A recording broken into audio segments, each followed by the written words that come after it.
미국 샌프란시스코에 위치한 중죄수들만 수감했던 알카트라즈 교도소. 이곳은 사방이 바다로 둘러싸여 아예 섬 자체가 감옥이었기 때문에 세계에서 가장 탈출하기 힘든 악명 높은 교도소로도 알려져 있습니다. 하지만 1962년 가장 흉악한 범죄자들로 유명세를 떨친 이 지옥 같은 곳을 탈출하는 사건이 발생하여 세상이 발칵 뒤집혔는데요. 섬 전체가 감옥이었던 이곳은 어떤 곳이었으며 과연 이곳에서 무슨 일이 벌어졌던 것일까요? 샌프란시스코만에 위치한 알카트라즈는 도심과 불과 2km밖에 떨어져 있지 않은 곳입니다. 워낙 크기가 작은 섬인데다가 항구 중앙에 위치해 있기 때문에 초창기에는 군사 방어용 요새로 사용되었고 1934년에 연방교도소관리국이 이 섬의 관리를 인계받아서 교도소로 운영됩니다. 그리고 시간이 지남에 따라 미 법무부는 가장 악질적인 범죄자들을 선별하여 이곳으로 보냈고 그렇게 알카트라즈 섬은 수감자들의 지옥으로 변하게 됩니다. 알카트라즈 섬에는 교도소 본 건물과 그 주변으로 수겹으로 쌓여진 철조망과 감시탑이 존재했습니다.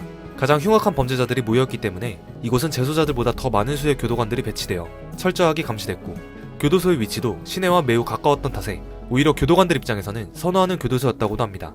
알카트라즈 교도소가 운영된 지 약 28년이 지난 1962년 하루 24시간의 철통 감시와 몽둥이 세례가 쏟아졌던 이 지옥 같은 곳을 3명이 동시에 탈출에 성공하는 사건이 발생하는데 사건의 발단은 앨런 웨스트라는 죄수가 알카트라즈에 들어오면서부터였습니다.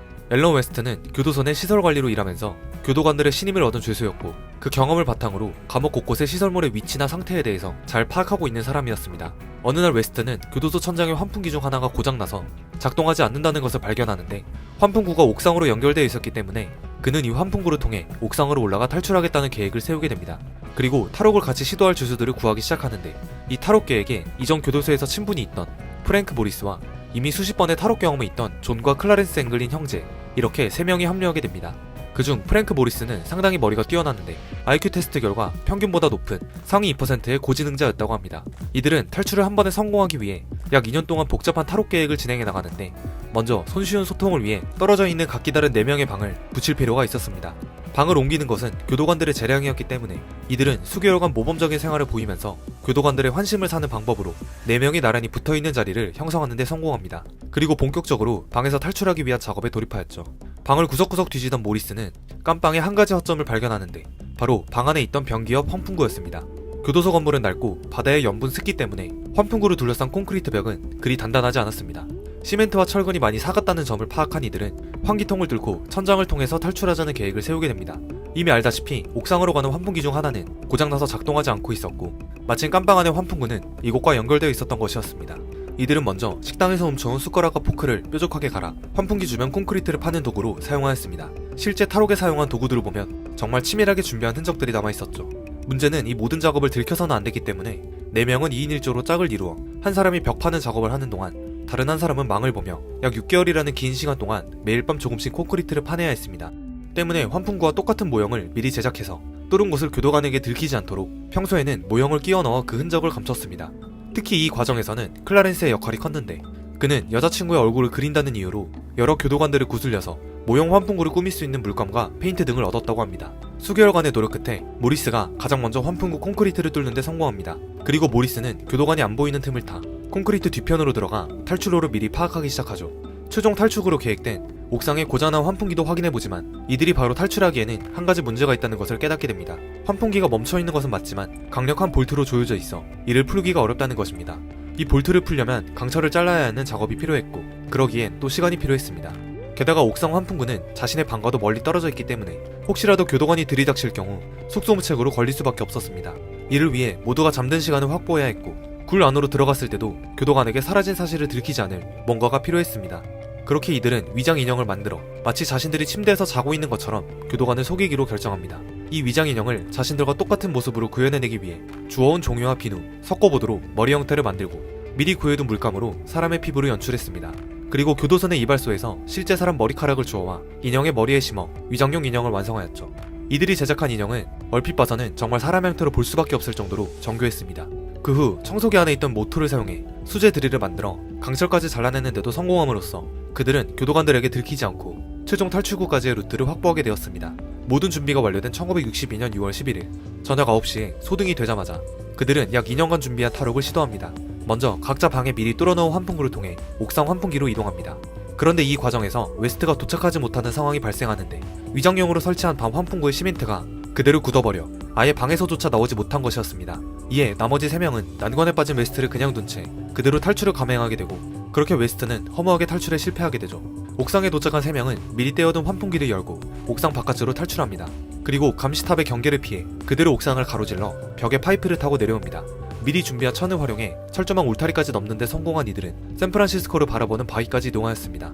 모든 것이 계획대로 진행된 이들에게 이제 남은 것은 알카트라즈를 감싸고 있는 바다를 건너는 것이었습니다. 바다를 건너기 위해 미리 준비한 우비 여러 장을 붙이고 프랭크가 챙겨온 콘서티나라는 악기를 이용해 붙인 우비에 바람을 넣어 임시 보트를 만들었습니다. 당시 우비는 고무로 만들어져서 방수 기능이 꽤나 좋았다고 하죠. 여담으로 제소자들의 취미 활동을 위해 교도소에서는 악기를 제공했었는데 이 콘서티나라는 악기는 살짝 개조만 하면 공기를 주입할 수 있는 펌프로 활용될 수 있다고 합니다. 그렇게 프랭크 모리스, 존 앵글린, 클라렌스 앵글린 총 3명이 탈옥에 성공하여 알카트라즈를 떠나 영원히 사라집니다. 당시 이들의 나이 모리스 36세, 존 32세, 클라렌스 31세였습니다. 이 영화 같은 탈옥 스토리는 이렇게 끝납니다. 그들이 탈출한 바로 다음날 아침, 알카트라즈 교도관들은 탈옥 사실을 알고 섬 주변을 샅샅이 수색했지만 발견된 건 탈옥에 쓰였던 여러가지 잔해들 뿐이었습니다.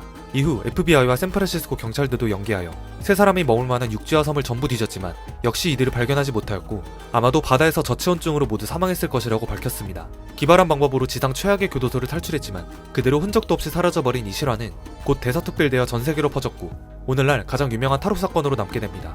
아직까지도 그들이 어디로 사라졌는지, 살아있는지, 죽었는지 알려지지 않았죠. 모든 계획을 주도했지만 결국 허무하게 탈출하지 못한 앨런 웨스트는 강도 높은 조사를 받아야 했으며 이들의 탈출 계획과 과정을 낱낱이 밝혀주는 대가로 추가 기소를 면하게 됩니다. 이후 그는 여러 교도소를 전전하다가 급성 복막염으로 49세의 나이에 사망하게 되죠.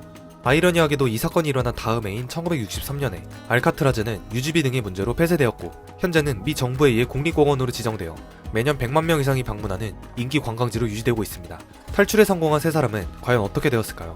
수사 초반에는 이들이 바다에서 익사했다는 주장이 유력했지만 끝끝내 시신을 발견하지 못했고 1975년에는 탈출한 앵글린 형제들이 현재 브라질의 한 농장에서 살고 있다는 제보가 들어와 조사했지만 결국 중요한 단서를 찾지 못했습니다. 그리고 비교적 최근인 2018년 미스터리로 남은 희대의 탈옥 사건의 진실을 56년 만에 밝힐 수 있는 가능성이 제시됩니다. 미국의 CBS 방송국은 편지 하나를 입수하게 되는데 자신이 존 앵글린이라고 주장하는 사람이 2013년에 샌프란시스코 경찰국으로 보낸 한 통의 편지였죠. 이 편지에는 다음과 같은 내용이 쓰여져 있습니다. 나는 존 앵글린이다. 우리는 1962년 동생 클라렌스, 프랭크 모리스와 알카트라즈를 간신히 탈출했다. 하지만 각각 2008년과 2011년에 모리스와 클라렌스가 사망한 뒤 자신만 생존해 있다며 현재는 83세이고 암에 걸려 건강이 좋지 않다.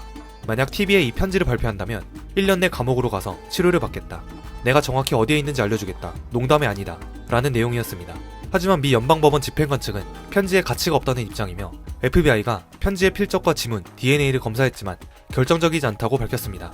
만약 이들이 정말 지금까지 살아있다면 프랭크와 존, 클라렌스는 각각 96세, 92세, 91세입니다. 그리고 FBI에서 배포한 탈옥범들의 현재 모습 상상도는 다음과 같습니다.